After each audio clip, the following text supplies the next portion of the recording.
Então vamos começar, vamos orar e a gente aguarda um pouquinho mais depois para ver se chega mais alguém, mas acho que hoje vai ser um grupo mais reduzido mesmo. Então vamos orar então, para começar o nosso estudo de hoje. Oremos. Pai amado, nós te agradecemos pelo privilégio, Pai, de estar reunidos na Tua presença, para estudar a Tua palavra, para conhecer mais a Ti, Senhor, através do Evangelho de João. Pai, ilumina o coração de cada um de nós aqui, nos dá aquilo que é o Teu alimento para hoje, Senhor, aquilo que nós precisamos ouvir, cada um de nós, conduzindo, Pai, cada um de nós na Tua direção. Fortaleça a caminhada de cada um dos meus irmãos aqui, assim como a minha, Pai. Possamos estar juntos celebrando, Pai, a beleza, o privilégio de sermos seus servos. Guarda-nos, Pai, com a Tua mão forte, guarda-nos debaixo da proteção do Teu Santo Espírito, Pai. Guarda-nos, Pai, na mesma fé, que possamos estar unidos, Pai, em Cristo Jesus, nosso Senhor. Abençoa aqueles irmãos que ainda não chegaram, se for da Tua vontade, Pai, que eles venham, mas, acima de tudo, fale com aqueles que aqui estão, Pai. Possamos sair daqui cheios e enriquecidos pelo Teu Santo Espírito. Amém. Vamos lá, a gente está no estudo de João, eu já vou começar aqui compartilhando a tela para a gente ter o texto. Isaac, você vai me dando um oi aí, se está vendo a minha tela aí. Tá de boa, né? Ó, o seu pai chegou aí, Isaac, pode dar uma boa noite aí. Ó. Uma benção, pai.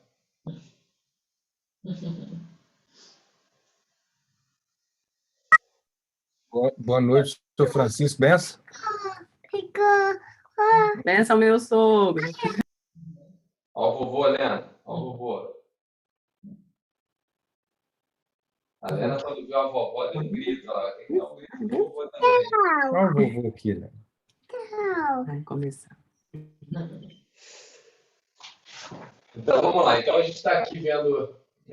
hoje a gente vai ler João 2, do verso 1 até o verso 11. Talvez o 12 também a gente pode incluir esse pedaço de texto aqui. E a gente vai... Valeu, Isaac, peguei a mensagem. Então vamos ler, vamos dar uma passada no texto todo, lendo, e depois eu vou pedaço por pedaço aqui, talvez verso a verso, até palavra por palavra, mas vamos ler ele todos juntos aqui, até para a gente entender um pouco qual é a história aqui desse texto, né? No terceiro dia houve um casamento em Caná da Galileia. A mãe de Jesus estava ali. Jesus e seus discípulos também haviam sido convidados para o casamento. Tendo acabado o vinho, a mãe de Jesus lhe disse: eles não têm mais vinho. Respondeu Jesus: que temos nós em comum, mulher? A minha hora ainda não chegou. Sua mãe disse aos serviçais: façam tudo o que ele lhes mandar. Ali perto havia 6 potes de pedra do tipo usado pelos judeus para as purificações cerimoniais. Em cada pote cabiam entre 80 e 120 litros. Disse Jesus aos serviçais: encham os potes com água. E os encheram até a borda. Então lhes disse: agora levem um pouco ao encarregado da festa. Eles assim fizeram, e o encarregado da festa provou a água que fora transformada em vinho, sem saber de onde este viera, embora o soubessem os serviçais que haviam tirado a água. Então chamou o noivo e disse: todos servem primeiro o melhor vinho, e depois, que os convidados já beberam bastante, o vinho inferior é servido. Mas você guardou o melhor até agora. Este sinal miraculoso, em Caná da Galileia, foi o primeiro que Jesus realizou. Revelou assim a sua glória, e os seus discípulos creram nele. Quando a gente começa a interpretar um texto, né, a gente tem várias abordagens. Por isso que eu acho que faz muito sentido para a gente refletir no texto que nós vamos ler mais de uma vez, e principalmente refletir no texto, como é que eu posso colocar isso, né? Entendendo os contextos locais, globais, né? Então, esse texto, ele, por exemplo, eu vou mostrar para vocês que ele tem um propósito dentro desse capítulo, por exemplo. E esse texto ele tem um propósito dentro do Evangelho de João. E se a gente abrir um pouco mais de entendimento, esse texto tem um propósito em toda a palavra de Deus, porque ele vai falar de algo que tem um escopo muito maior. Então, à medida que a gente vai refletindo no texto, a gente vai encontrando essas simbologias ou essas mensagens que o Espírito Santo de Deus inspira, né, a cada um de nós para enxergar. Elas estão ali, mas muitas vezes a gente não enxerga. Por quê? Muitas vezes porque a gente passa rápido, a gente passa, às vezes, com essas pré-ideias ou preconceitos e acaba não enxergando muita coisa. Então, quando a gente leu esse texto algumas vezes, estudamos juntos também, e quando eu peguei o texto para ler, uma das primeiras coisas que me chamou a atenção chamou a atenção, se não me engano, do Regis também, logo no primeiro verso, você tem aqui no terceiro dia, né? E por que chama atenção, né? Porque o terceiro dia é algo que nós conhecemos, à luz de outros textos e de todo o Evangelho, como um dia especial, né? A gente sabe aqui que a história de Jonas passou 3 dias dentro do peixe, né? Nós sabemos que Jesus morreu e ressuscitou ao terceiro dia. Nesse próprio capítulo aqui, a próxima história, o próximo evento vai ser a purificação do templo. E é onde Jesus vai falar, olha, derruba esse templo e construi em 3 dias. Então, o terceiro dia aqui nos leva a refletir sobre com que propósito o evangelista colocou o terceiro dia aqui. Então, para dar um exemplo para vocês, se a gente ler lá no capítulo 1, no verso 43, a gente estudou isso semana passada, Jesus, quando foi ali para Galiléia, e ele chega ali em Caná no terceiro dia, ele toma essa decisão, lá no verso 43 do capítulo 1, ele toma essa decisão de ir para Galiléia. Então, Jesus não está passando ali na Galiléia por acaso. Ele tomou essa decisão de ir para a Galiléia e ao terceiro dia ele chega num casamento. Eu já tinha passado para os irmãos no estudo passado que Isaías 9:1 falava ali de uma profecia do período messiânico, né? Onde a Galiléia dos gentios, né, que era o caminho do mar, ela ia experimentar honrarias, né?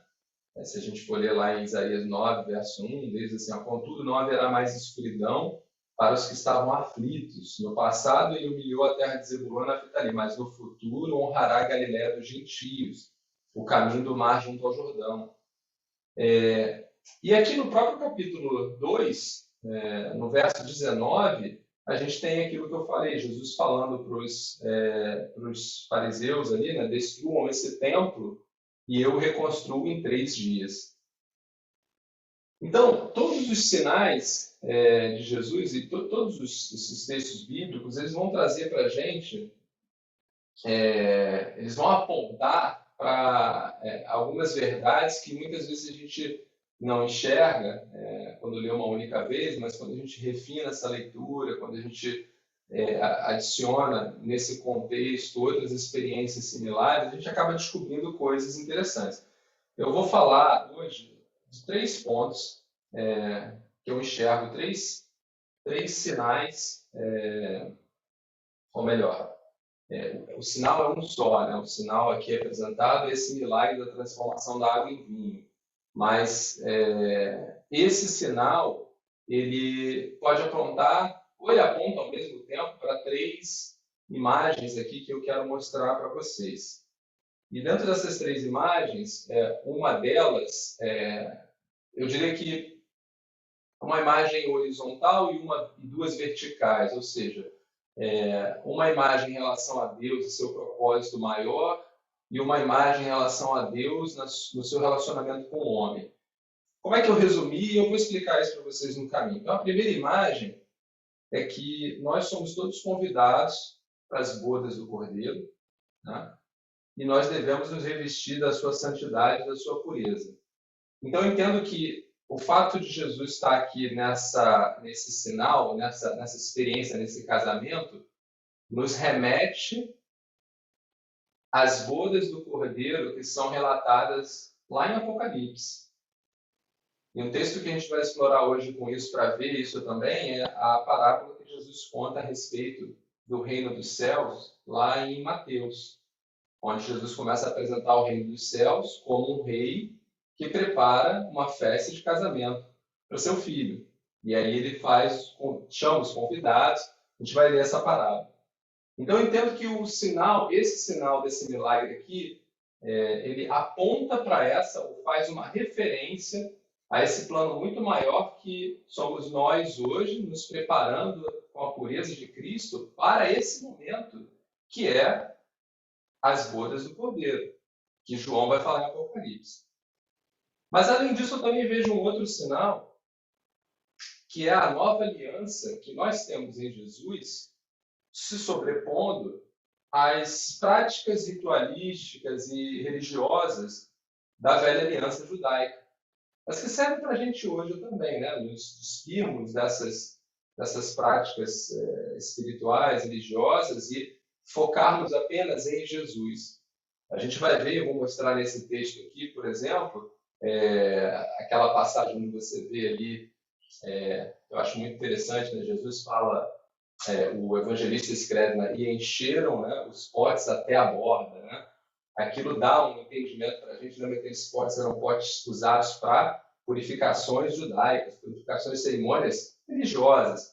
É como se Jesus estivesse dizendo o seguinte: como é que é a palavra overflow? Como é que é eu vou expandir isso, né? Em Jesus eu sou ilimitado, né? Vocês estavam debaixo de uma aliança limitada, e em Jesus essa aliança é expandida, né? Você tem como é que eu posso falar? Além da pureza, né? Que aquela água que era usada, estou fazendo aqui essas simbologias, aquela água ali que era, naquela época, era uma água mais contaminada e tal. Jesus, na sua pureza, naquela transformação ali, superabundante. Obrigado, Regis. Então, encheu até a borda, né? Passa essa mensagem de que superabunda, né? Essa nova aliança em Jesus, ela superabunda mesmo. Aqueles rituais, aquelas tradições judaicas, e para a gente hoje, né, é a mesma coisa, né? A gente não fica preso nas nossas pequenos rituais, pequenas tradições, né? Ela vai muito além. E o terceiro ponto, então esse ponto aqui fala dessa aliança em Jesus, e é muito um ponto relacionado a nós, homens, nessa nossa caminhada aqui. O primeiro ponto que eu falei das bodas do Cordeiro faz uma referência mais futura, mais eterna, né? A gente está falando ali em Apocalipse 19, né? No momento em que o Cordeiro, né, está ali nas suas bodas e os convidados estão ali. É um momento futuro. Aqui, essa aliança nova já é um momento presente contínuo, né? Porque essa aliança já existe hoje em Jesus. Jesus, aqui nesse momento, nesse evento, ele está jogando por terra essa aliança passada. E por que isso é importante agora, olhando até o contexto do capítulo, né? Vocês vão ver que o texto seguinte, Jesus vai purificar o templo. Então, de fato, aqui você vê que tem uma questão, né, que Jesus está mostrando, olha, esqueçam essas práticas, esqueçam essas coisas, olhem para mim. Né? Eu sou a nova aliança, eu sou a aliança que superabunda. E o terceiro ponto, também na direção do homem, e esse eu acho que é um ponto que a gente não vai discordar aqui, talvez o Isaac comentou isso no nosso estudo, talvez o ponto mais explorado nesse texto, né, é a questão do casamento né? Aí falando do casamento humano mesmo, nessa relação homem e mulher, mas onde nós vemos Jesus aqui também como figura central, trazendo a plenitude, a pureza, a prosperidade e principalmente a provisão, muitas vezes em tempos de aflição. Como é que eu vou pegar isso? Como é que eu vou mostrar isso? Lembra que o mestre Sala, né, aquele que experimenta o vinho ali, ele não sabia que a água tinha se transformado em vinho. Ou seja, muitas vezes na nossa vida, as coisas acontecem e Deus provê sem mesmo nós sabermos, né? Quantos e quantos são os momentos, os livramentos que temos, né? Porque Deus está ali, né? A gente nem sabe. Mas tem muitos que nós sabemos, né? Então, tinha ali naquele evento, você vai ver que naquele evento tinham pessoas que sabiam, tinham pessoas que não sabiam, tá? E a glória foi demonstrada para todos ali.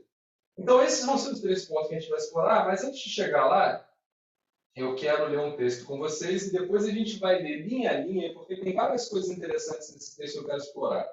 Vamos ler Colossenses 3:11. Boa noite, Pedro. Boa noite, Esther.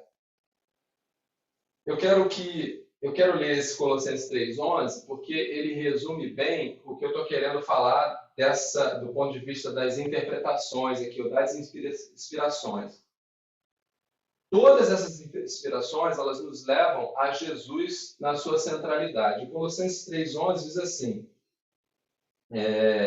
nessa nova vida, já não há diferença entre grego e judeu, circunciso e incircunciso, bárbaro e cita, escravo e livre, mas Cristo é tudo e está em todos. Tá? Então, para mostrar aqui que todas essas perspectivas que eu vou apresentar aqui hoje, todas elas vão convergir em Cristo em todos. Todas elas são a aliança em Cristo, a plenitude, pureza, prosperidade nos relacionamentos está em Cristo, e as bodas para a qual nós somos convidados, né, são as bodas de Cristo. Então, tudo é por Ele, dele e para Ele. Né? Então, vamos lá, sem mais delongas, ler o texto pedaço por pedaço. A gente já começou ali no terceiro dia, e eu já explorei um pouco essa questão do terceiro. Acho que não é por acaso que o terceiro está ali. E também não acho que é por acaso o fato de ser em Caná da Galileia. Nós já vimos que havia profecia aqui lá em Isaías de que de Caná da Galileia teria luz, teria essa... Como é que está o texto aqui? No futuro, Galileia dos Gentios, né? Caná é uma das cidades ali naquela região da Galileia, assim como a Nazaré, elas não eram umas cidades tão distantes uma das outras, né? Então, dali nós teríamos um futuro ali onde a luz brotaria ali.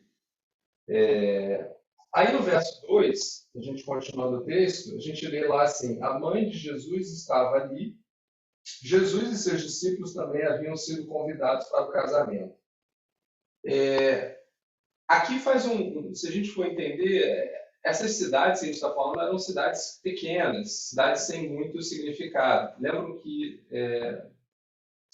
Natanael vai falar da Galileia com um certo menosprezo, né?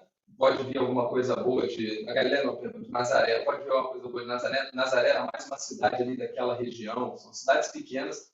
Essas pessoas ali provavelmente se conheciam. É muito provável que Maria, Jesus e os discípulos fossem parentes dos que estavam ali casando, fossem até amigos próximos, né? Eram conhecidos. E também não eram cidades muito grandes, com muitas pessoas, né? Não seria algo aqui em Berlim, de modo que um casamento ali naquela região seria um grande evento. Não seria um grande evento por conta das pessoas que estariam casando, não era nenhum casamento de rei, eram pessoas simples, mas um grande evento por conta da abrangência, né? Poucas pessoas, e a própria cerimônia de casamento, que era uma cerimônia, assim,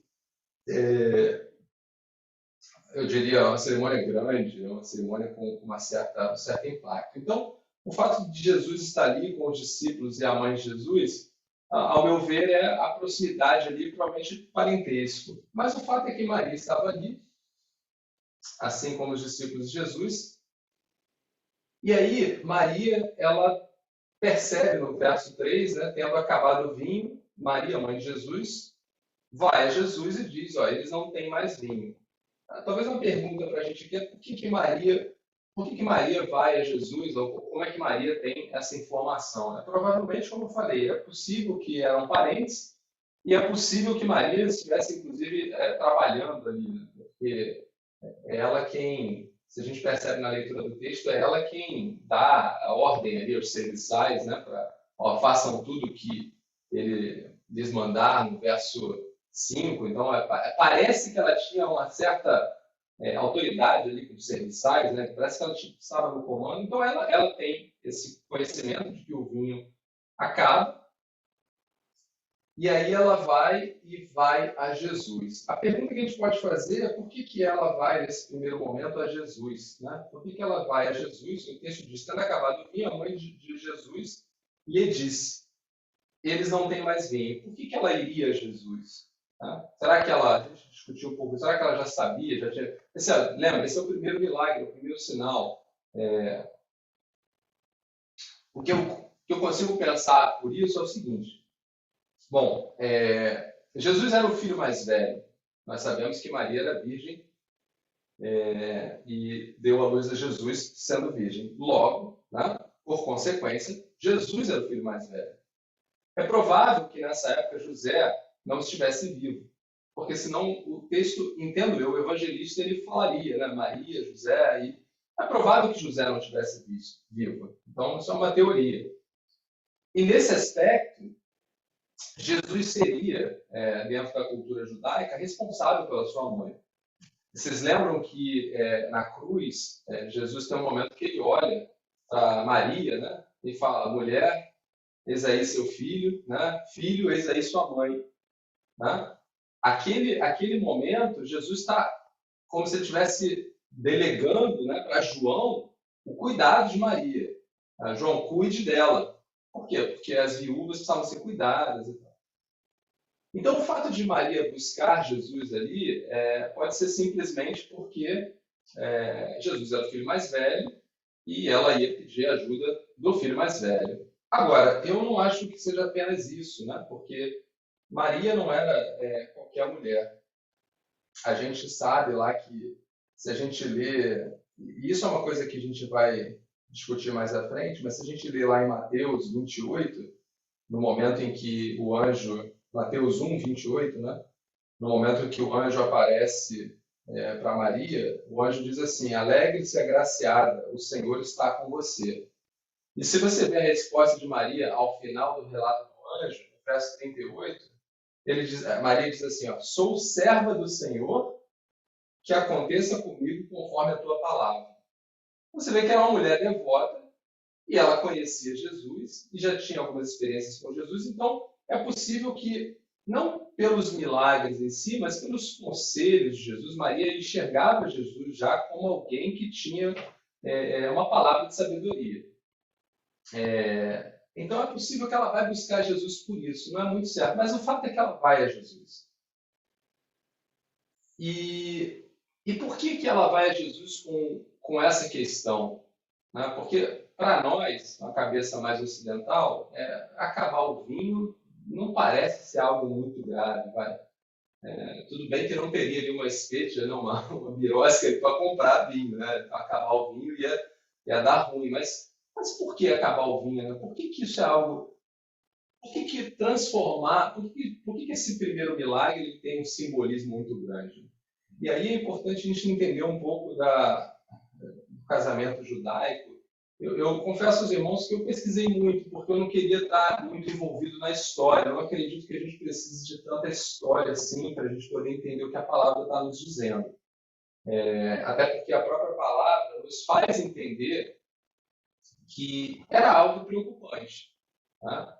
O fato de Maria buscar Jesus nessa questão, esse fato em si já era algo preocupante, ou seja, faltar o vinho já é algo preocupante.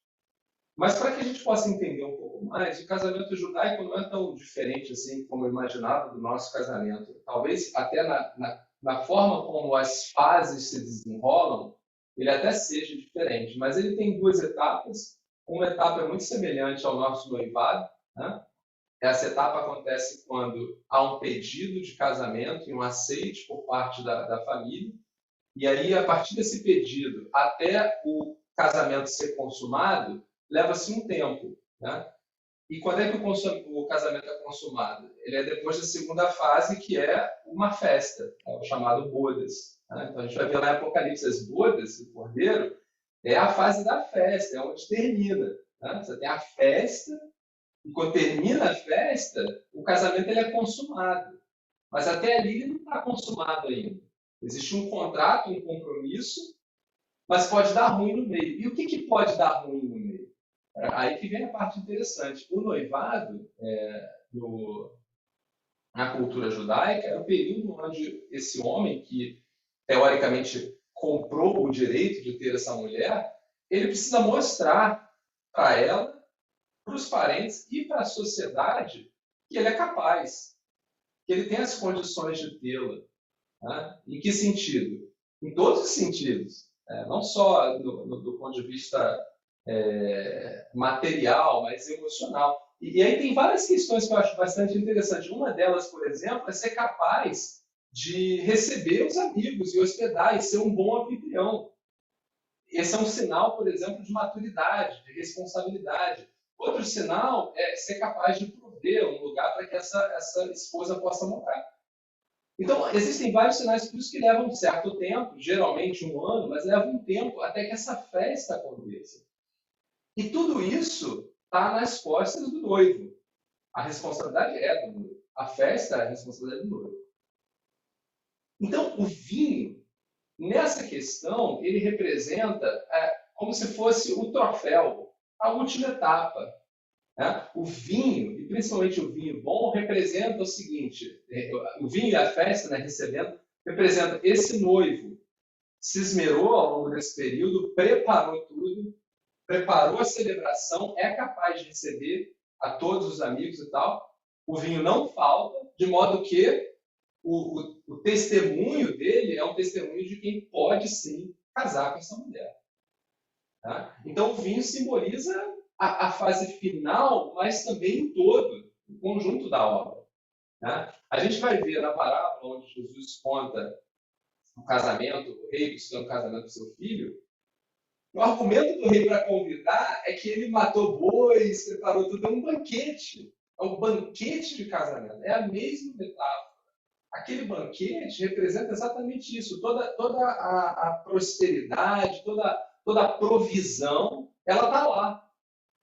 De modo que a noiva não tem por que recusar.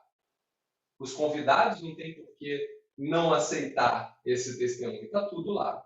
Então, não ter o vinho nessa experiência seria uma catástrofe. Né? No limite, eu não sei o quanto disso de fato seria verdade, mas no limite eu li que até o casamento poderia ser anulado. Porque o testemunho seria um testemunho de falta de respeito com os hóspedes, os convidados, falta de responsabilidade com a provisão. Então, seria uma catástrofe. Tá? Seria uma catástrofe. Então, aí a gente vai ver no verso 4 que, dado esse cenário... Fala, Isaac. Desculpa te interromper, mas só para entender esse contexto que você está explicando sobre o casamento, o que você está querendo dizer é que nesse momento aqui o casamento ainda não foi consumado, então por isso que era preocupante, porque se ele não fosse capaz de promover a festa, de ser um bom anfitrião, esse casamento poderia ser cancelado nesse momento, é isso? Não nesse momento, mas poderia chegar no momento seguinte de, olha, não tem condições dos pais se juntarem, você não conseguiu prover nesse período, você não tem capacidade, enfim.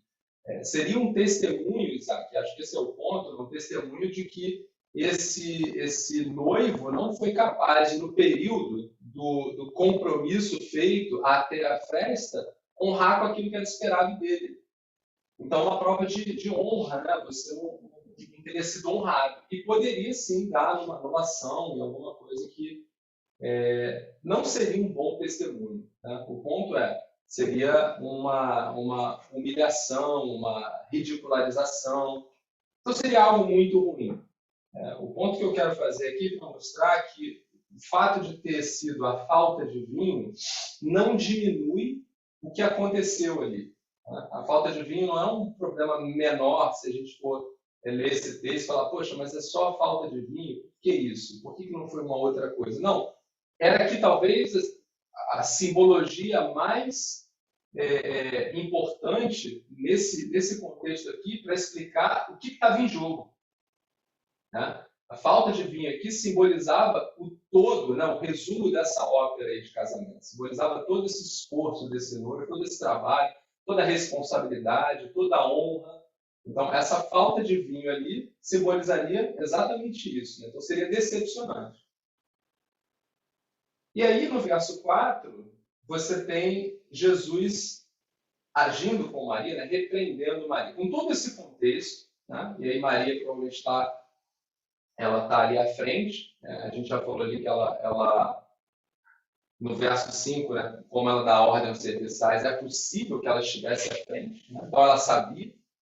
E eles judeus, todos eles judeus, e repara, todos eles judeus tendo muito mais esse conhecimento do que nós aqui agora. Né? O judeu saberia perfeitamente o que seria a falta de vinho no casamento ali. Né? Então, Jesus sabia, os discípulos sabiam, todo mundo sabia. E aí Jesus responde para Maria, que temos nós em comum, mulher? Né? Essa fala, que parece Jesus rebatendo Maria, né? E de fato ele está, mas muitas vezes a gente enxerga isso de uma forma mais desonrosa, né? Como se, poxa, Maria é mãe de Jesus e ela fala com Jesus, Jesus fala, que tenho eu contigo, mulher? E aí eu lembrei para vocês, né? Eu não quero aqui em nenhum momento que a gente diminua qual foi a importância de Maria, né? Na história. A gente leu lá em Mateus 1, 28, 38, era uma serva do Senhor, era alguém que dependia do Senhor. Então, Jesus não teve ali nenhum interesse em desonrar a sua mãe. Entretanto, Jesus tinha um interesse, sim, de entregar uma verdade para Maria, ou talvez reafirmar algo que Maria já soubesse. E que algo é esse, né? Que algo é esse? Porque quando esse algo fica claro para a gente quando a gente pega o que Jesus fala para ela. Jesus fala, que temos nós em comum. Quando Jesus fala isso, que tenho eu contigo, que temos nós em comum, o que Jesus está dizendo é o seguinte, mulher, mãe, a minha preocupação, o meu ministério, não está amarrado comigo. Eu não tenho, você, mãe, não tem gerência sobre o meu ministério com o meu pai. Então, o que Jesus está querendo reafirmar ali é que, naquele momento, ele não é filho dela. Naquele momento, ele é o Filho de Deus. Naquele momento, ele é o Senhor de Maria, e não o filho de Maria. Então, essa fala de Jesus é para reafirmar para Maria, não de uma forma desonrosa, de um filho para uma mãe, mas de uma forma do Senhor para o servo. Como Jesus muitas vezes falou em vários momentos, né? Eu lembro aqui da parábola, da história do jejum lá, em que os homens estavam jejuando, e Jesus fala, mas olha, enquanto o noivo está aqui, vocês não vão jejuar. Por quê? Porque ele é o noivo. Né? Então, assim, Jesus muitas vezes vai se posicionar e se posiciona como Senhor. E aqui ele está se posicionando para Maria como Senhor. Então, ele está dizendo para ela, olha, o meu ministério é meu pai quem decide comigo. Sou eu e meu pai. Você não tem gerência nesse ministério. Mas você é minha mãe. E aí eu acho que talvez, eu gosto muito do que o Regis falou também, o Senhor é maravilhoso, né? Porque talvez já prevendo, né, que nós, homens, somos falhos e limitados e iríamos em algum momento ressaltar o papel de Maria como mãe, esse texto deixa claro para a gente que isso não é bíblico. Mas não é só esse texto. Tá? Eu lembro aos irmãos que lá em Lucas 2, no verso 48 e 49, a gente tem aquela experiência quando Jesus está, os pais levam ele para Jerusalém e Jesus se perde, né? E ele vai ser encontrado, quanto tempo depois? Só tem um número possível. 3 dias depois. Olha o 3 aí de novo. 3 dias depois ele vai ser encontrado onde? No templo. E Maria, o texto deixa claro, não é José, olha que interessante, não é o pai que vai falar com ele, né? Se fosse o pai, ele tinha dado um tapa no pé da orelha, mas não é o pai, é a mãe. Maria vai falar com ele. E Maria vai dizer para Jesus, por que fizeste isso conosco? Estamos preocupados. E o que Jesus responde? Não sabeis que eu tenho tratos com o meu pai? Não sabeis que eu deveria estar na casa do meu pai, cuidando dos negócios do meu pai? Ele já responde a ela ali, já afirmando essa verdade.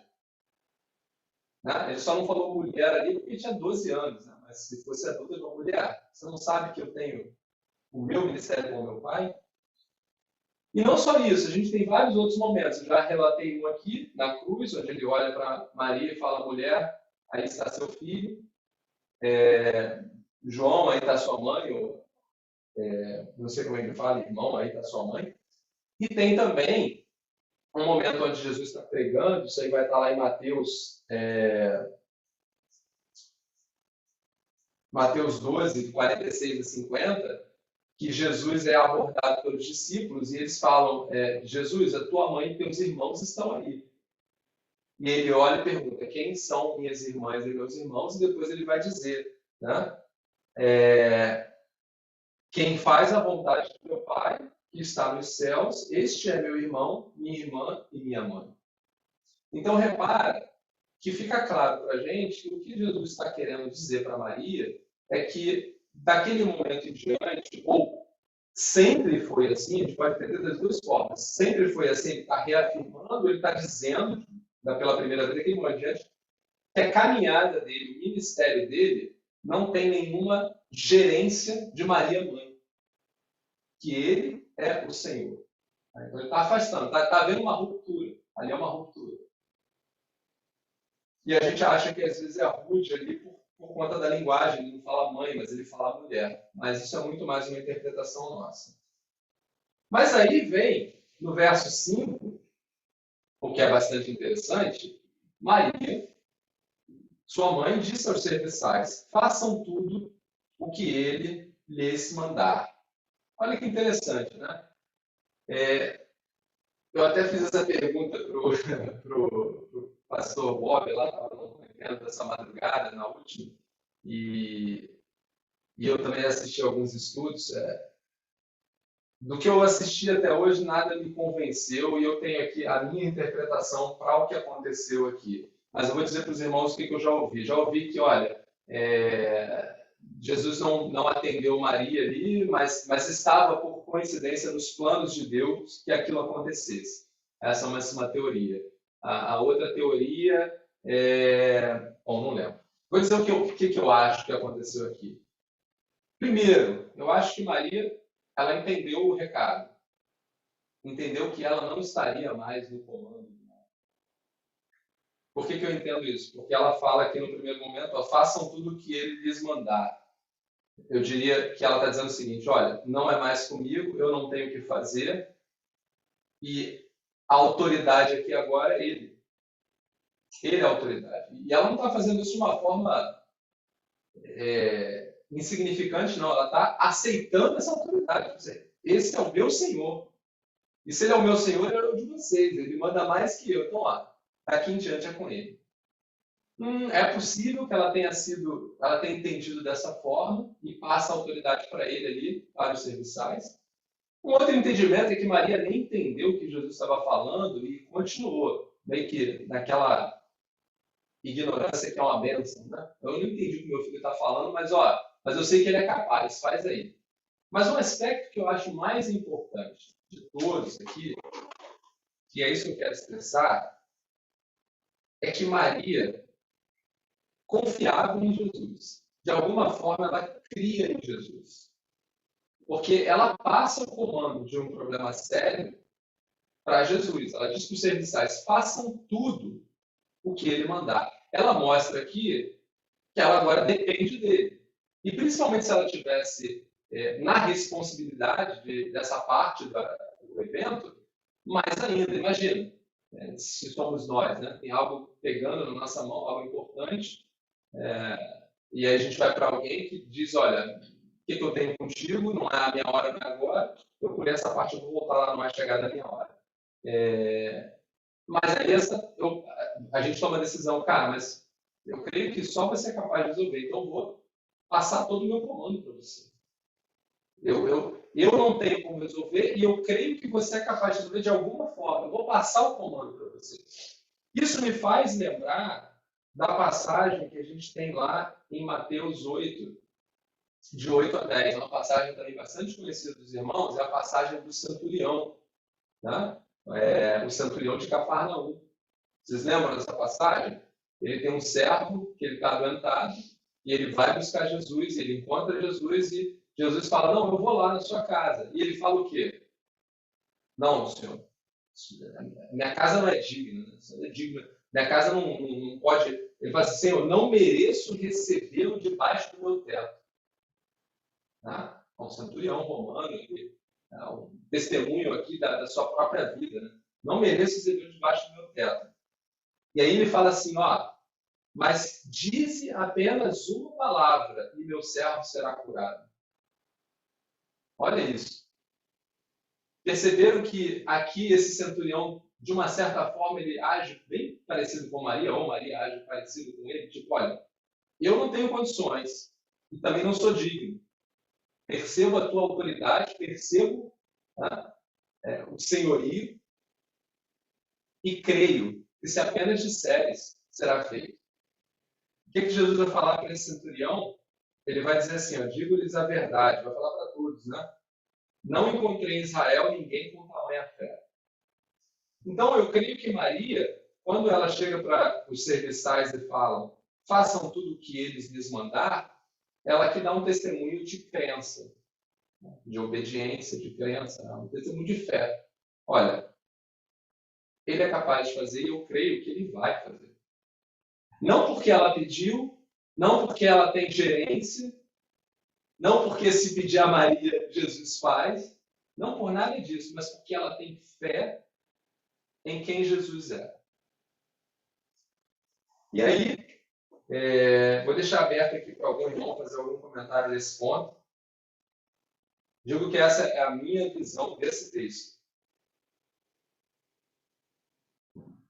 Também não acho que é uma coincidência, tá? Que Jesus estava ali para fazer e calhou de Maria pedir o que ele já iria fazer. Não acredito que é uma coincidência. Acredito que era plano do Senhor fazer e era plano de Maria estar ali naquela posição de demonstrar essa dependência.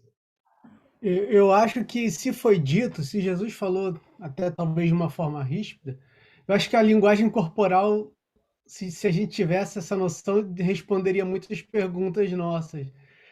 A forma de um olhar, um movimento da boca durante uma fala, responderia essas perguntas, mas acho que se ele disse é porque ela precisava ouvir. E que isso fosse também testemunho, tanto que tá descrito aí no livro de João. Agora, a forma como ela continua, eu acho que uma linguagem corporal ajudaria muito. A forma como, o tom de voz, como ela usou, se isso foi assim: ok, tá bom, faz o que ele fala aí e que é garantido. Mas como pode ser dito num ar de que, ok, eu sei que não é sua hora, mas faz aí, entendeu? Como se eu ainda estou no comando, de alguma forma. Mas não creio que seja. Eu concordo muito da forma como você disse. Eu acho que ela entendeu o recado que foi dado e a mensagem seguinte foi o seguinte: ok, eu entendo a soberania do Senhor, eu aceito a soberania do Senhor e faça como ele falar, como ele fizer. Porque ela não dá a ordem, inclusive, assim, faz o que ele fizer, o que ele mandar que vai dar certo. Ela só está escrito assim: faz o que ele falar. Se ele falar que não vou fazer, também não vai ser feito. Não, Então, na minha interpretação, eu vou muito nesse. Eu achei. Você conseguiu expressar com palavras a forma como eu penso também, de que ela aceitou a soberania do Senhor ali e falou assim: ok, tá nas tuas mãos, faz o que você quiser. E o que ele mandar fazer, faz. Só isso. Esse é meu ponto de vista. Mas se tivesse a linguagem corporal aqui, ajudaria bastante. Eu vou voltar numa parte que eu pulei ali, que ela também é importante, mas ela até é um pouco mais difícil para a gente, que é quando Jesus fala ali, a minha hora não é chegada, né? E quando ele fala a minha hora não chegou, a minha hora não é chegada, primeiro que eu entendo que quando Jesus fala da hora dele, o que a gente vê no próprio Evangelho de João algumas vezes, e nós vamos ver nesse mesmo capítulo, lá no verso 19, isso tem referência à sua cruz. Então eu entendo que Jesus está falando ali do que é maior do que o que ele vai fazer com esse sinal. Eu entendo que Jesus está dizendo o seguinte: olha, aqui eu vou fazer um sinal, tá? Eu vou fazer um milagre aqui que aponta para uma coisa, mas a minha hora aponta para o suprassumo das coisas, para aquilo que é o maior. A cruz de Cristo aponta para o plano de salvação, o plano de redenção da humanidade, o sangue do Cordeiro. Aquilo que João Batista vai falar, o Cordeiro de Deus que tira o pecado do mundo. E essa é a hora dele, a hora da cruz. Aqui ele vai demonstrar a glória dele numa providência. A gente vai ver aqui a providência do Senhor, né? A gente vai ver aqui a nova aliança em Cristo Jesus. Mas a hora dele ainda não é chegada. Então Jesus está falando aqui, como ele vai repetir aqui na purificação do templo, ele vai falar, vai fazer menção da hora dele. Que hora é essa? Para mim é uma referência direta à cruz. Tá? Entendo eu aqui que Maria também não vai entender essa parte. Por quê? Porque a cruz, os discípulos também não vão entender. Eles vão precisar desses sinais para entender o Cordeiro de Deus que tira o pecado do mundo. Né? Então, a cruz de Cristo vai ser esse sinal final e ali o entendimento, né, do propósito da sua vinda vai ser esclarecido. Né? Resgate de toda a humanidade através do seu sangue, o sangue do Cordeiro Imaculado. Né? Mas até lá nós vamos ver vários outros sinais que apontam para essa cruz. Então, quando no meio desses sinais, e aqui é o primeiro, né, o primeiro deles todos, ele fala: minha hora não chegou, ele está dizendo: olha, eu não está no momento para eu já revelar todo o meu plano, né? Mas eu vou revelar algo. Então, esse é meu entendimento para a minha hora ainda não é chegar. Podemos seguir para o verso 6 ou tem algum comentário aí? Até aí. Essa parte eu diria, tá? Eu estou investindo um tempo porque a gente está estudando e é bom a gente fazer isso. Mas até aqui não tem nada, talvez, muito valioso na linha do que a gente vai descobrir agora. Aqui a gente tem, talvez, alguns equívocos de interpretação que são dirimidos aqui, como a questão de Maria, que a gente falou, né? Então não tem gerência. Mas eu diria que o casamento vai esquentar agora. Agora vai esquentar. Por quê? Porque no verso 6, em algo começa a vir coisas muito interessantes. O verso 6 diz assim: ali perto havia 6 potes de pedra. Olha só que interessante, né? João, o evangelista, podia ter escrito da seguinte forma: ali perto havia 6 potes de pedra, onde cabiam entre 80 e 120 litros. Mas João se preocupa em dizer o seguinte, do tipo usado pelos judeus para purificações cerimoniais. Bom, a primeira coisa que a gente tem que pensar é por que João está dizendo isso. Né?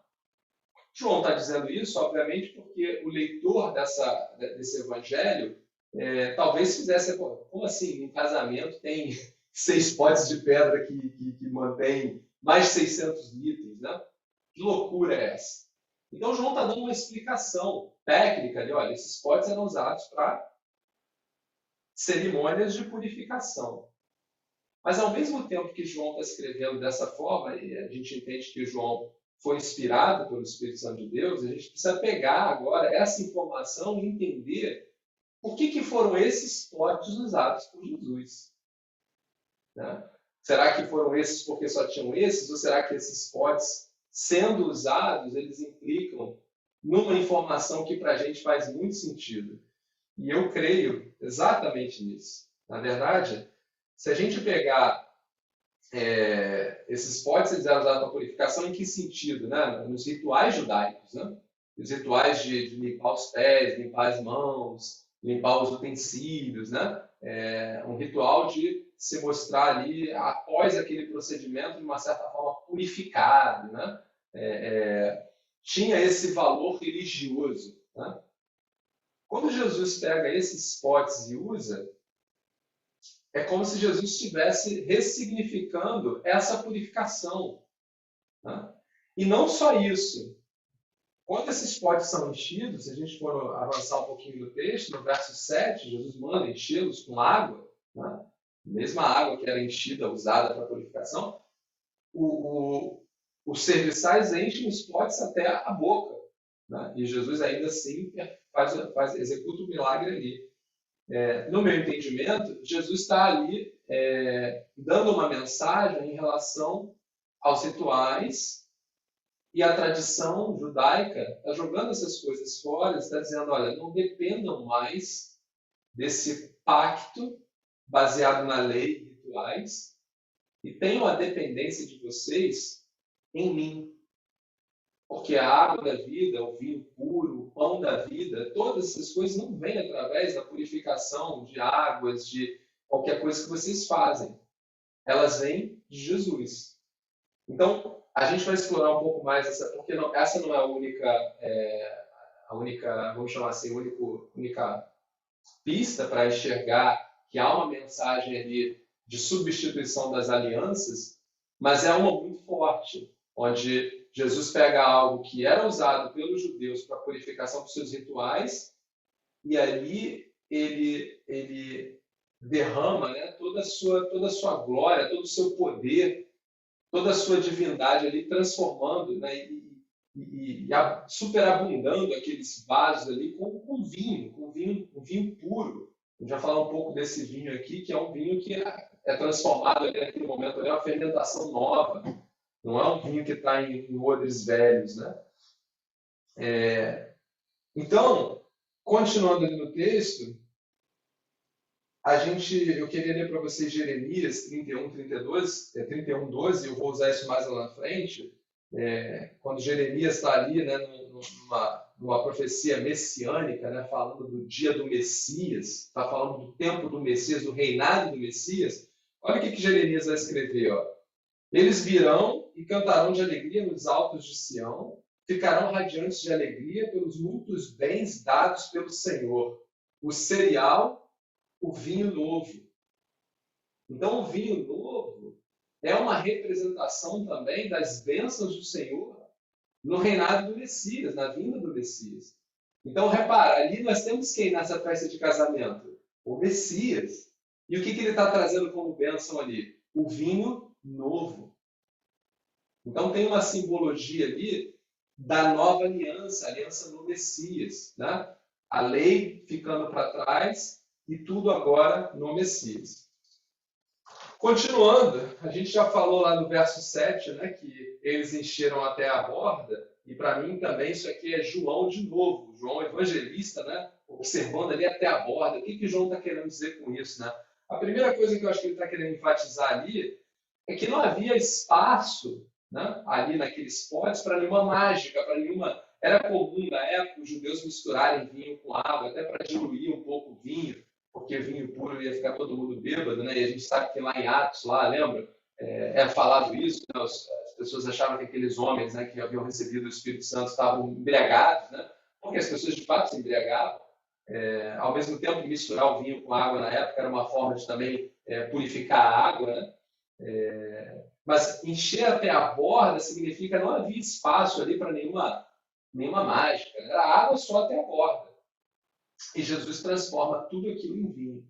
E a outra coisa é essa mensagem de que nessa nova aliança é uma aliança que ela é abundante, é uma aliança que não é limitada, não é uma aliança... A gente, quando estudou Hebreus, lembram? Ela não tem defeitos, né? Não é uma cópia da aliança real. Então, Jesus está mostrando, ó, eu sou abundante. Tá? Essa é a ideia que tem por trás ali. Aí chega o verso 8, e aí eu vou ler o 8, 9 e 10 juntos, que para mim eles estão no mesmo contexto. Diz assim o verso 8, 9 e 10. Então lhes disse, agora levem um pouco ao encarregado da festa. Eles assim fizeram, e o encarregado da festa provou a água que fora transformada em vinho, sem saber de onde este viera. Anota aí que o encarregado da festa não sabia do milagre. Tá? E acredito eu que os noivos também não. Tá? Embora os soubessem os serviçais que haviam tirado. Os serviçais sabiam, os discípulos sabiam, Maria sabia. Então você tem dois grupos aí. Você tem o grupo dos que não sabiam e o grupo dos que sabiam. Entre aqueles que não sabiam, o mestre-sala, ele vai dizer o seguinte, ele chama, o mestre-cerimônia, o mestre-sala, o encarregado, ele chama o noivo e diz, todos servem primeiro o melhor vinho, e depois que os convidados já beberam bastante, o vinho inferior é servido, mas você guardou o melhor até agora. Repara o seguinte, isso eu quero que vocês peguem. Lembra tudo que eu falei lá atrás em relação à humilhação de não ter vinho? Lembra? O que esse mestre de cerimônia está fazendo com o noivo aqui agora? É uma exaltação, não é isso?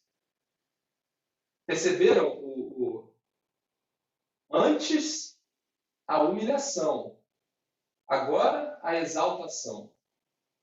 A gente vai falar sobre isso depois, do que é Cristo na vida do crente, como é percebido pelo mundo, como o mundo percebe, que modelo o mundo percebe da vida cristã. Mas guarda aí que a gente vai falar. Então aqui o noivo está sendo exaltado, e outra coisa interessante aqui, ele fala, todo mundo começa com um vinho bom, o melhor vinho. Então não tem o entendimento que a gente tem errado, não, porque esse é o melhor do melhor. Não, todo mundo teoricamente começa com um vinho melhor. Aqui o ponto é, o melhor nunca acaba. O melhor é constante. Porque ele vai dizer, você manteve o melhor até agora. Ou seja, a fonte do melhor que vem de você, ela parece constante. Ao passo que outros, ela cai. Então, se a gente for fazer um paralelo entre a vida cristã, né, um casamento cristão e um casamento do mundo, é possível que eles comecem iguais, né? No topo os dois. Mas um tende a falhar. Porque a fonte, o vinho desse casamento que não começa em Cristo, ele não é constante. E aí, em um determinado momento, ele falta. E quando falta, acontece o quê? A humilhação, né? Que a gente falou lá atrás. Mas o casamento aqui, cujo vinho é Cristo, a alegria está no Senhor, ele nunca falta, ou seja, a percepção é de que ele é constante, de que a plenitude é constante. A gente vai falar mais isso na frente. O que eu quero pegar aqui de pontos interessantes, né?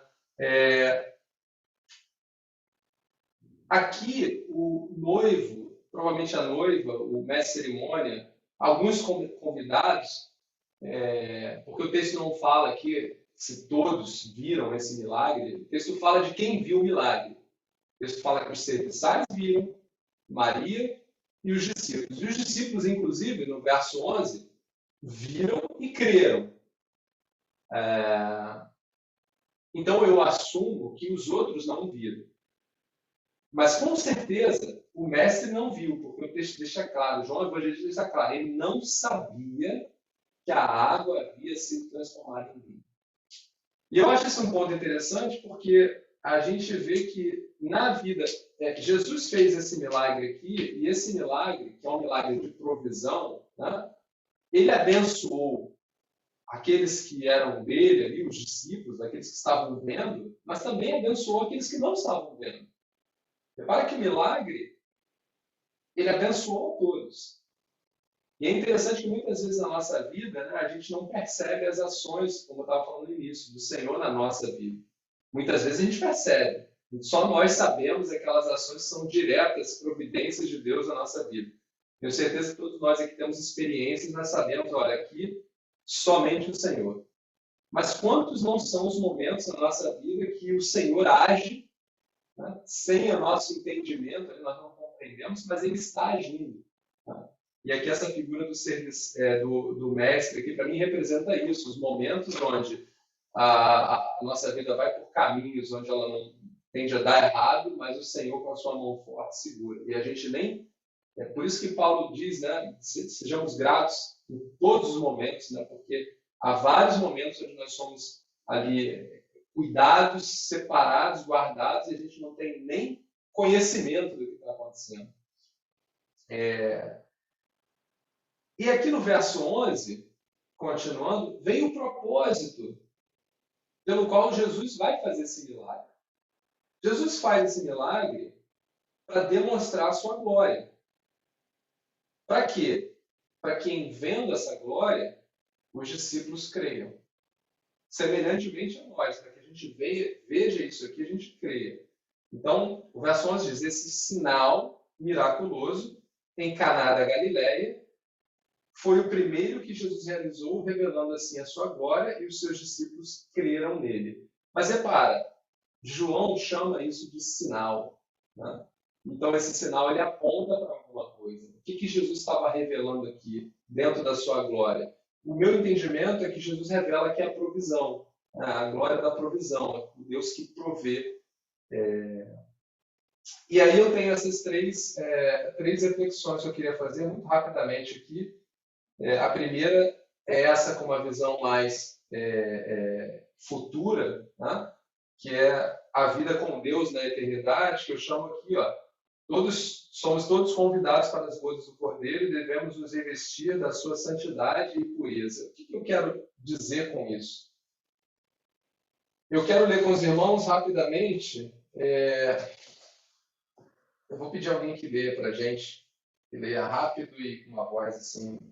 Leia para a gente lá, não peguei a referência aqui não, mas acho que é Mateus 22, é isso mesmo, Mateus 22, do verso 1 até o verso 14. Muito rápido, para a gente... Quem pode ler? Quer ler? Se alguém quiser ler, eu disse sem óculos. Ih, Gabriela não consegue ler, pessoal, sem óculos. Eu leio. Mateus 22, 1, 14. De novo entrou Jesus a falar por parábolas, dizendo-lhes: o reino dos céus é semelhante a um rei que celebrou as bodas de seu filho. Então enviou seus servos a chamar os convidados para as bodas, mas estes não quiseram vir. Enviou ainda outros servos com esta ordem: dizei aos convidados: eis que preparei o meu banquete. Os meus bois e cevados já foram abatidos, e tudo está pronto. Vinde para as bodas. Eles, porém, não se importaram e se foram, um para o seu campo, outro para o seu negócio. E os outros, agarrando os servos, os maltrataram e mataram. O rei ficou irado e, enviando as suas tropas, exterminou aqueles assassinos e lhes incendiou a cidade. Então disse aos servos: está pronta a festa. Mas os convidados não eram dignos. Ide, pois, para as encruzilhadas dos caminhos e convidai para as bodas a quantos encontrares. E saindo aqueles servos pelas estradas, reuniram todos os que encontraram, maus e bons. E a sala do banquete ficou repleta de convidados. Entrando, porém, o rei para ver os que estavam à mesa, notou ali um homem que não trazia veste nupcial. E perguntou-lhe: amigo, como entraste aqui sem veste nupcial? E ele emudeceu. Então ordenou o rei aos serventes: amarrai-o de pés e mãos e lançai-o para fora, nas trevas. Ali haverá choro e ranger de dentes, porque muitos são chamados, mas poucos escolhidos. Bom, esse texto para a gente, né, é Jesus explicando o reino dos céus, né? Então é muito significante, porque não é tão difícil a gente entender nessa explicação de Jesus aqui quem são os personagens, né? Os primeiros convidados ali parecem ser os judeus, né, que são chamados. Quem são os que vão levar o convite? São os profetas, né? A gente sabe que muitos profetas foram assassinados, não foram ouvidos, né? Então, esses homens não foram dignos do primeiro convite, e agora os gentios são convidados, né? E os gentios convidados vêm maus e bons, olha que interessante, boa gente, má gente, ou seja, somos todos maus diante do Senhor. E aí, no meio da festa, né, Deus encontra um que não tem as vestes nupciais, e esse é jogado fora, e a gente sabe onde ele é jogado aqui, né, na história, né, jogado. Que lugar é esse onde haverá choro e ranger de dentes? Né? A gente tem a cola aí, né, jogado no inferno. Muitos são chamados, olha que interessante, muitos são chamados, mas poucos são escolhidos. O que é interessante para a gente aqui? Qual é a reflexão que eu faço? E não apenas juntando esse texto e o texto que nós lemos aqui. Eu entendo que Jesus, esse sinal aqui no casamento, e por que no casamento? Porque ele aponta exatamente para a festa de bodas do Cordeiro. E nós estamos agora na fase, ou no período, onde a mensagem, o convite, está sendo espalhado pelo mundo. Tá? O primeiro convite foi feito para os judeus. Eles não aceitaram. E nós estamos na plenitude dos gentios. E muitos estão sendo chamados. Porém, nesse grupo dos que estão sendo chamados, alguns não estão com a veste. O que é não estar com a veste? Não estar com a veste, no entendimento que eu tenho dessa passagem, dessa parábola, no entendimento que eu tenho à luz desse texto aqui e com o texto de Apocalipse, são aqueles que não creem. E porque não creem, não obedecem. Ouvem a mensagem, mas não creem. E aquele que ouve a mensagem e não crê, lembra da palavra da parábola das sementes? Né? É aquele que recebe a mensagem, acha até ela interessante, mas não cultiva e logo é tomado pelas coisas do mundo. Esses são os que vão ser lançados fora. E eu entendo aqui, olhando para esse texto de Jesus numa festa de casamento, fazendo esse milagre, o que Jesus está anunciando ali as bodas do Cordeiro estão para vir. Eu sou o noivo e estou em busca de uma noiva. E mostrei a minha mensagem para vocês, meus discípulos. E qual é a expectativa de Jesus com esses discípulos? Que eles crescem, né? Crescem e vestissem-se para essa festa de casamento. Ou seja, esse vestir, esse se revestir, a gente vai ler lá em Apocalipse, verso 19, que diz assim, capítulo 19, perdão, Apocalipse 19, versos 7 e 8, né? Vou ler só o 8. Para vestir-se, foi-lhe dada, aí falando da noiva, uma roupa de linho fino, brilhante e puro. O linho fino são os atos de justiça dos santos. Atos de justiça dos santos. Vida em santidade. Vida em Cristo. Então, Jesus está dizendo para os seus discípulos nessa parábola aqui, eu sou esse noivo, estou convidando vocês para a minha boda, como meus servos, para que vocês creiam nisso e se vistam, né? Sejam meus discípulos. Mas ele não está convidando só essas pessoas, os que viram o milagre. Os outros que estão ali também estão sendo convidados. É um anúncio, lembra? Usando a parábola lá do bom banquete, do banquete de casamento, muitos estão sendo convidados com esse sinal. Nós hoje estamos sendo convidados. Apreciando esse milagre, estamos sendo convidados. E o que Jesus espera de nós? Que nós creamos, sim, aceitemos o convite da boda, mas que nós nos vistamos para as bodas.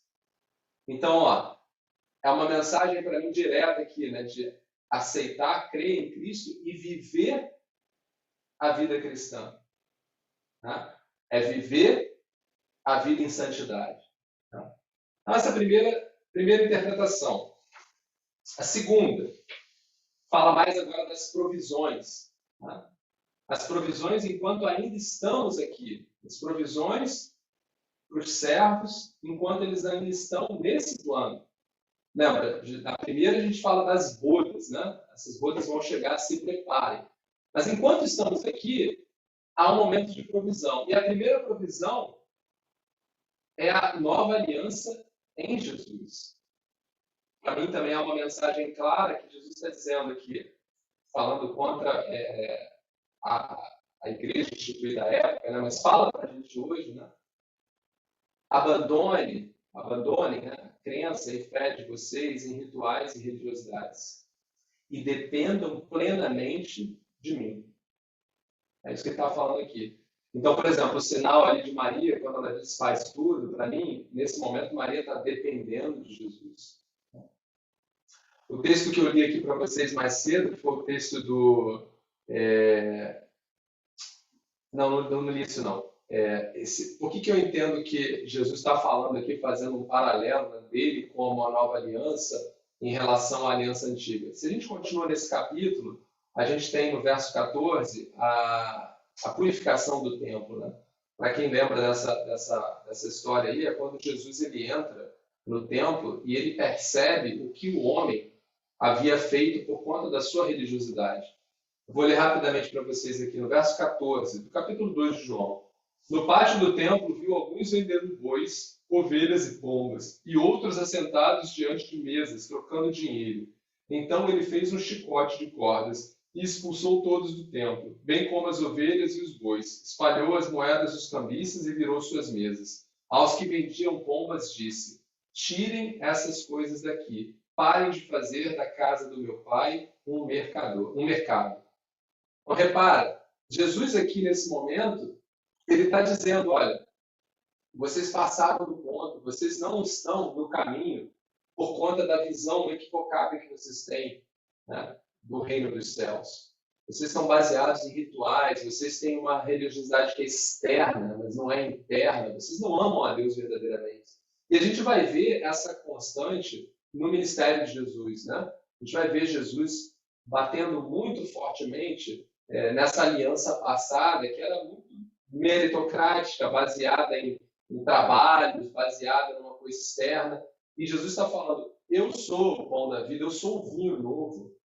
Eu sou o vinho que superabunda sobre essa lei, sobre essa religiosidade.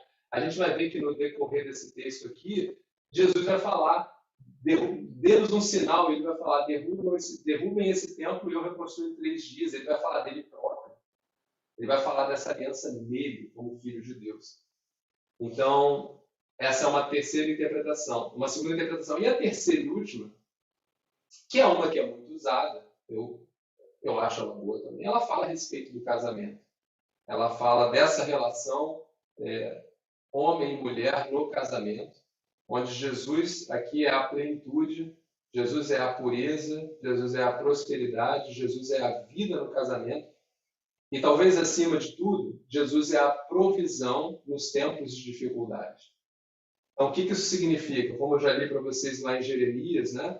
Que nos tempos do Messias, né, a gente percebe a fartura, pertence à abundância.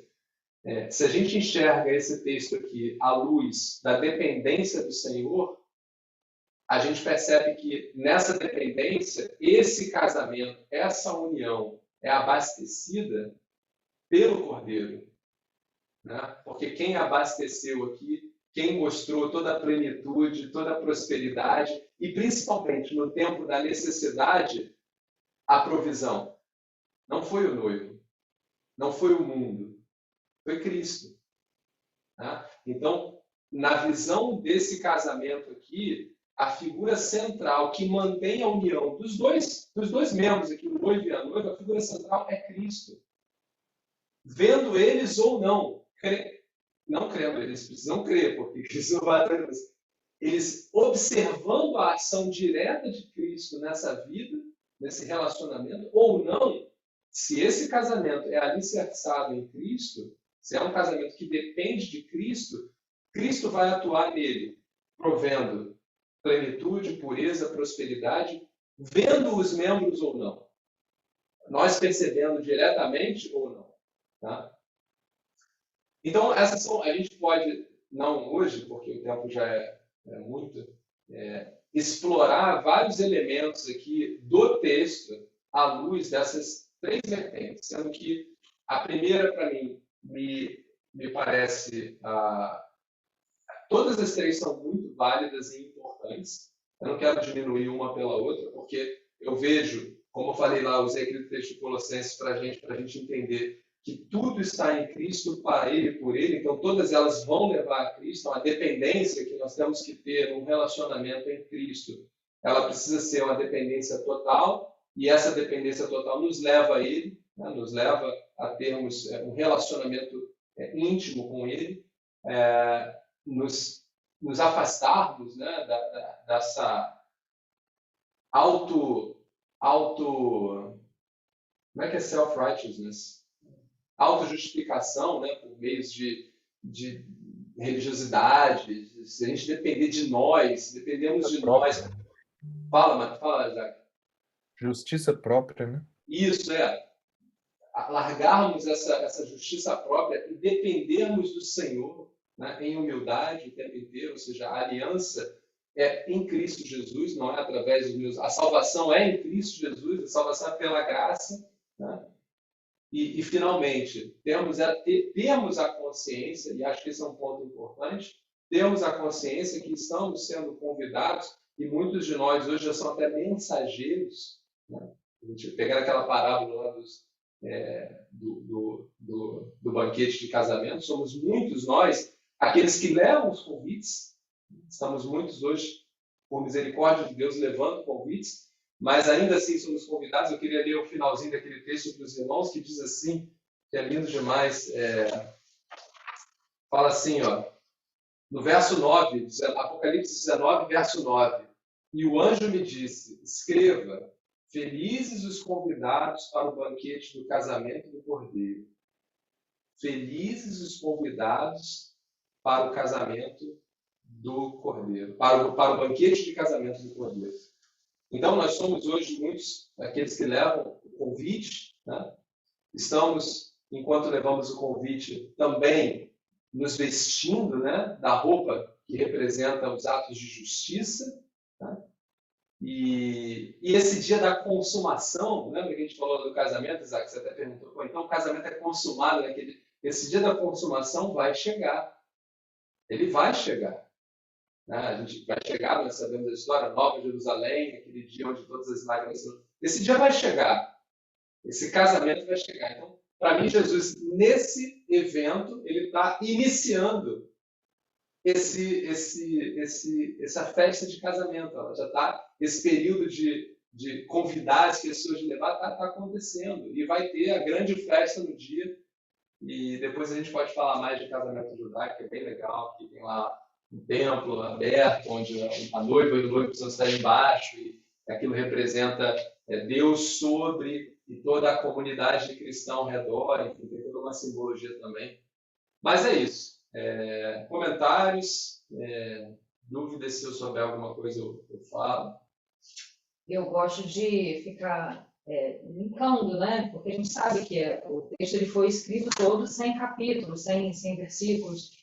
E eu acho muito lindo a forma como João, né, sendo usado por Deus, ele linkou todo o livro, né? Então, termina no capítulo 1, Jesus dizendo, né, e disse-lhe, na verdade, vos digo, que daqui em diante vereis os céus abertos e os anjos de Deus subirem e descerem sobre o Filho do Homem. E aí começa, né, a questão do milagre, da transformação da água em vinho. Eu acho...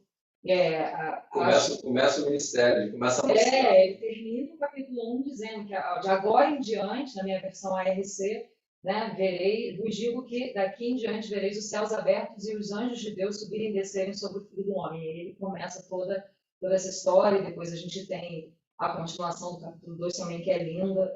Eu acho bonito demais como as coisas são conectadas, né, e mostrando ali a glória de Deus. E é uma coisa importante para fechar também, que eu acho que não falei, mas é importante fixar, ali, quando Jesus faz o milagre, ele não está só mostrando o seu poder. Óbvio que o milagre em si é algo que por si só já traz né, um significado. Mas esse significado é pequeno perto de todo o significado que ele vai trazer ao longo desse ministério. A gente tem que sempre olhar à luz do que o Evangelho de João está escrevendo, do que toda a palavra está escrevendo. Então, por exemplo, se a gente deixa de olhar, por exemplo, que haverá um momento para todos nós de celebração nas bolhas do governo, a gente deixa de entender toda a história, a gente pega um pedaço dela, e aí Jesus estando num casamento não significa tanto, parece até que tipo, poderia ter sido, sei lá, um ensaio de alguma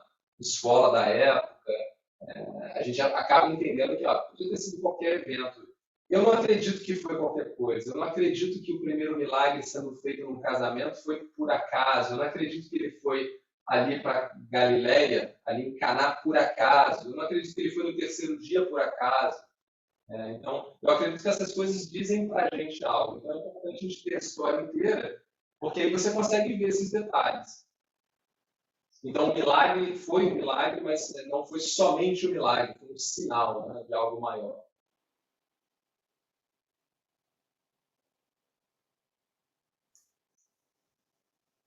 Fala, Isaac. Ou Regis, alguém viu? Quer compartilhar, Isaac? Não quero fazer esperar. Primeiro os mais velhos, né? Primeiro os menos novos, que eu acho que vocês ficam bem, né?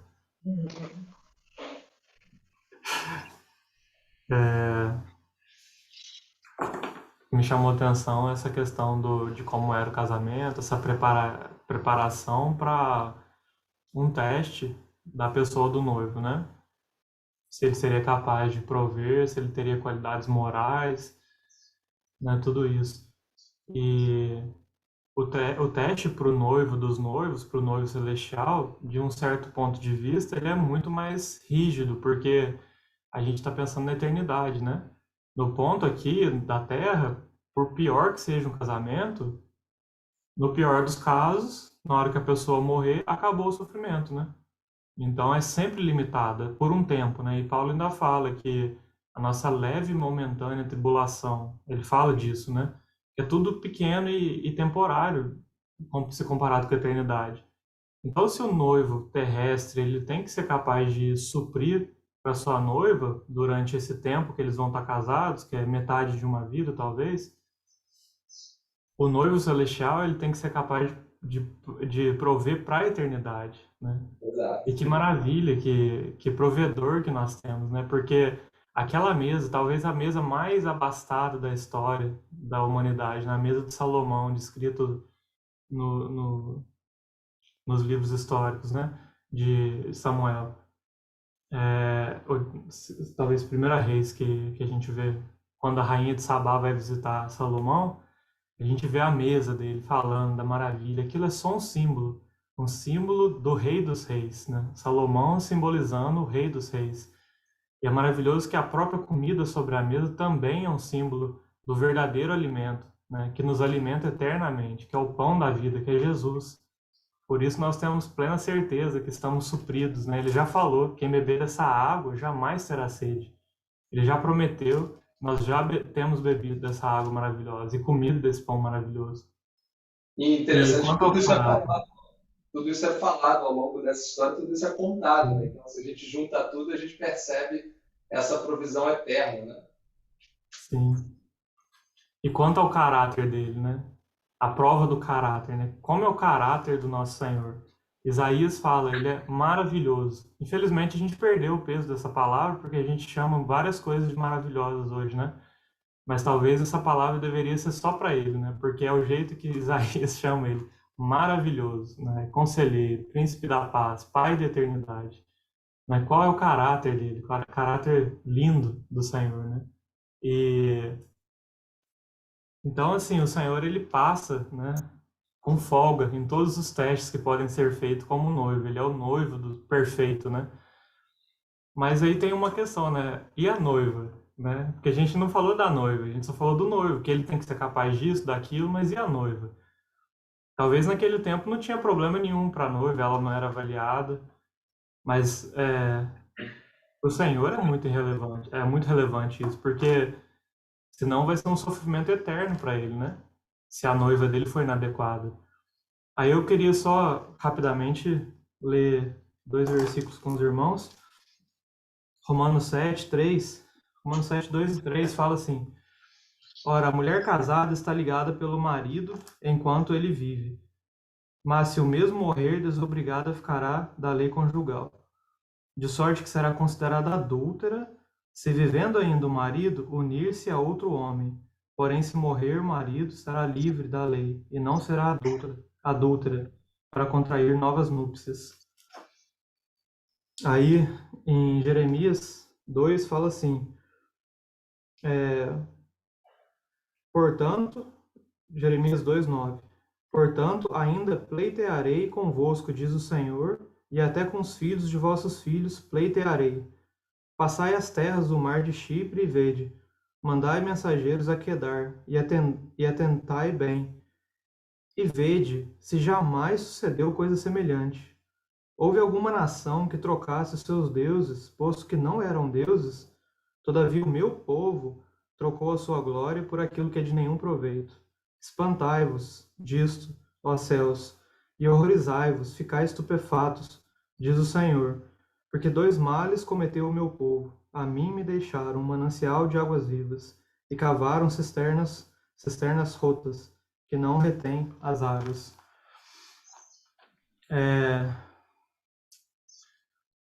E a gente também tem o livro de Osés, que fala que o Senhor manda Osés se casar com uma prostituta, representando que o povo se prostituiu, né, trocando o Senhor por aquilo, por deuses, né? Então, o Senhor, na sua onisciência, ele decidiu, antes dele criar a noiva dele, ele decidiu se casar com uma noiva sabendo que ela trairia ele. Hoje, casais se separam quando há casos de traição, mas o Senhor já sabia, antes de se casar, ele já sabia que a noiva dele trairia ele. Hoje nós somos a noiva de Cristo e nós traímos o nosso Senhor. Eu não estou falando do que o Demetrios falou, que seria uma vida em pecado, né? Pessoas que não creem, por isso não obedecem em sua vida, né? Não são atos. Mas nós, que temos a vida do Senhor, buscamos viver uma vida em santidade para a glória dele, mas nós pecamos, porque nós temos a natureza caída dentro de nós ainda. E isso não chega nem perto das qualidades do noivo. Ele é perfeito. E para ele, só é suficiente uma noiva perfeita. Não pode ser uma noiva que de vez em quando peca. Isso não passa no teste. Então, como que vai fazer, né? Como que resolve esse problema? Um noivo que é perfeito e uma noiva que não é a altura dele. Esse noivo, diferente daquele noivo que estava com problema em Caná da Galileia, que ele precisou da ajuda do noivo verdadeiro para que ele passasse no teste, esse noivo ele vai além, né? Ele não passa apenas no teste, ele faz a parte da noiva também. Uhum. Ele garante que o seu casamento será perfeito eternamente. E hoje ele está trabalhando o caráter dessa noiva, ele está preparando ela. E naquele dia que o Senhor voltar, nós receberemos um novo corpo, né? O pecado vai ser tirado de nós, e então seremos uma noiva à altura dele, que ele quer, para a qual ele vai olhar e vai falar, enfim, essa é osso dos meus ossos, carne da minha carne. O caráter dele vai brilhar nela, né? Aí o último texto que eu queria ler é de Efésios, porque fala assim, maridos, amai a vossa mulher, como também Cristo amou a igreja e a si mesmo se entregou por ela, para que a santificasse, tendo-a purificado por meio da lavagem de água pela palavra, para apresentar a si mesmo igreja gloriosa, sem mácula, nem ruga, nem coisa semelhante, porém santa e sem defeito. Aleluia, né? Que obra maravilhosa que o Senhor, o nosso noivo, está fazendo. Não, perfeito, perfeito. Eu falei, cabe um estudo em relação a esse casamento e enfim, o papel principal ali ressaltado do noivo, porque, de fato, é o noivo o papel principal. Né? Ele quem faz o trabalho na noiva, inclusive, está fazendo agora. E é isso, né? O que a Igreja de Cristo espera com expectativa é o dia da vinda gloriosa, né? Onde a gente vai ser capaz de oferecer aí sim um corpo imaculado, porque ele vai ter transformado. A gente tem promessa, né, de que aquele que começou a boa obra em nós, ele é fiel para terminá-la. E esse é o noivo dos noivos, né? Então, não é um noivo falho, de fato, como o Regis colocou. Então, assim, tem nessa linha das bodas, né, que a gente falou, eu passei muito rapidamente aqui, daria para a gente explorar toda essa simbologia, né? É uma mensagem em si só. Eu vejo, entendo eu que o fato de Jesus sinalizar nesse evento o primeiro milagre, ele passa muito por tudo isso que o Regis falou, por um pouco do que eu falei, no que tange esse momento final e essa caminhada de hoje até lá. Né? É a confiança, a fé que temos em Jesus, no autor e consumador de toda essa obra, e essa caminhada lado a lado, na expectativa de que naquele grande dia, né, receberemos a coroa da justiça, o corpo glorificado. Então, para mim, conta essa história. Mas as outras duas também são interessantes, porque se a gente olha hoje, talvez muitos, né, quantos não são os irmãos que se perdem, né, em conhecimentos próprios, em rituais, né? A gente viu ali a questão de Maria e, infelizmente, até hoje nós temos, né, irmãos que, aquele dito, né, pede a Maria que ela pede a Jesus, e isso, infelizmente, é algo que a gente vê ali que é, na mesma medida como os judeus da época, né, uma ritualidade, é algo que é, como o texto de Hebreus vai colocar para a gente, né, é uma cópia infiel daquilo que é algo que é uma sombra, né? E muitas vezes errado, equivocado do que é a verdade. Então, a aliança é em Cristo Jesus, a vida é em Cristo Jesus. Não há ritual, não há religiosidade, não há nada externo que vai trazer o homem para esse estado, por exemplo, de noiva perfeito. Né? Esse exercício de nos apresentar, né, de forma agradável ao Senhor, ele começa na dependência do Senhor. Ele não começa, vou orar mais, eu vou estudar mais a palavra. Essas coisas todas são fruto da dependência no Senhor. Porque a gente sabe que a nossa carne, ela luta contrariamente a essa vontade que é do Senhor para nós. Então, na dependência do Senhor é que nós somos fortes para ir adiante. Sem a dependência, sem crer que Cristo é aquele que faz a obra em nós, a gente já começa errado. Né? E aí a gente busca coisas que a gente acha que está agradando, né? Acha que, poxa, eu preciso buscar uma igreja melhor, porque eu acho que tem que falar tal coisa e essa igreja não fala, ou acho que tem que buscar um curso de, sei lá, teologia ou não sei o que para conhecer melhor e tal. E, às vezes essas coisas começam, mas elas não começam pedindo orientação ao Senhor. Então, eu acredito até que Deus, né, na sua misericórdia, acaba nos conduzindo, né, porque Ele é paciente, Ele é amoroso. Mas o caminho não é esse. Né? O caminho que Jesus mostra aqui é que a dependência começa nele. A dependência começa nele, e a partir dele todas as outras coisas são colocadas em ordem. Né? Então, a gente viu ali a figura do vinho, né, que é toda a plenitude, toda a prosperidade, mas se essas coisas não começam em Jesus, elas tendem a faltar, elas tendem a cair. Começa bem, né? Você vê às vezes, né, pessoas motivadas, mas aí 3 meses depois o cara já está fora, já não busca mais o Senhor. Por quê? Porque começou na carne. O que começa na carne morre na carne. A Raquel vai compartilhar também. Manda ver, Raquelzinha. Realmente, como nada é à toa na palavra de Deus, não é à toa, como o irmão disse, que esse milagre foi feito assim, cada detalhe dele, e o Senhor ainda faz questão, já era para ser óbvio para nós que não é à toa, porque nada na palavra de Deus é à toa, mas o Senhor ainda escreve assim, olha, não é à toa, porque no versículo 11, o Senhor escreve, com este deu Jesus princípio a seus sinais em Caná da Galileia. Então o Senhor deixa claro, olha, eu estou estabelecendo o princípio. Esse é o princípio. E essa palavra princípio tem me chamado muita atenção, porque não fala só do primeiro, né? Mas da regra governante, do princípio, do fundamento, da base que governa, que define todo o resto. Então, com este, o Senhor estabeleceu o princípio dos seus sinais em Caná da Galileia. Então, realmente não tem nada à toa nesse milagre. E aí nos lembra da primeira palavra, as primeiras palavras do Evangelho de João, né? No princípio era o Verbo. No princípio era aquele que é a palavra. E como esse que é a palavra, resplandece o tempo todo nesse texto, né? É tudo a palavra. A palavra falando com Maria, a palavra que fala em Hebreus, porque a palavra de Deus é viva e eficaz e mais cortante do que qualquer espada de 2 gumes.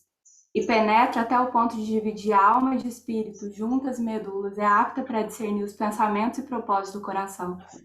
Então, Simeão tinha profetizado para essa mulher que uma espada traspassaria a alma dela. E essa espada, a mais afiada de todas, a de 2 gumes, viva e eficaz, que está traspassando o coração dela nessa hora. E expondo, juntas e medulas, pensamentos e propósitos do coração, colocando tudo no lugar, o que é, o que não é, o que vem do Senhor, o que não vem, sentimentos, emoções, o que é do espírito, o que é da carne, a espada penetrando no fundo do coração de Maria. E depois também as talhas, né? Como o irmão falou, eram talhas usadas para purificação. E o Senhor manda, enchei de água. E aí o versículo que o Regis leu, né? Tendo-a purificado por meio da lavagem de água pela palavra. Então, o Senhor mesmo dizendo, enche de água, enche da palavra. Enche da palavra. É essa palavra usada para purificação que vai resultar em vinho, né? E o próprio Senhor, que é a palavra, no princípio era aquele que é a palavra, no princípio era o verbo. Só ele pode transformar água em vinho, né? Só a palavra, só as ordens dele sendo obedecidas é que transforma a água em vinho. E aí ele fala também, lá em João 15, né? Eu sou a videira verdadeira. Eu sou o que transforma a água em vinho. É a vida que transforma a água em vinho. A vida da videira. Ela pega a água e ela resulta em vinho. Só a palavra pode fazer isso. E aí ele vai dizer o tempo todo, se permanecerdes em mim e as minhas palavras permanecerem em vós. Então, é a palavra de Deus, é o verbo vivo que transforma a água em vinho. E esse é o princípio. Ele veio transformar a água em vinho. E aí é tremendo que naquele texto que o Demetrios leu, no final, fala, o anjo me falou, escreve, bem-aventurados aqueles que são chamados à ceia das bodas do Cordeiro. E acrescentou, são estas as verdadeiras palavras de Deus, ponto. Então, o Senhor deu princípio ali naquele sinal. A palavra de Deus desceu do céu, ela que é o princípio de todas as coisas, e estabeleceu o princípio do porquê ele desceu do céu. Porque de outra forma ele não precisaria descer. Ele desceu do céu para cumprir a vontade do Pai. Ele desceu do céu para buscar a sua noiva. Ele desceu do céu para nos resgatar. E ele é a palavra. Então não tem nada a parte da palavra que possa transformar água em vinho. Não tem nada a parte da palavra que possa buscar essa noiva. Não tem nada a parte da palavra que possa purificar essa noiva. Ele é a palavra, ele é tudo. Ele faz tudo, tudo foi cumprido nele e tudo é para ele, né? Colossenses 3:11. Cristo é tudo em todos. É isso aí. Amém. Algum comentário mais? Senão a gente está no encerramento.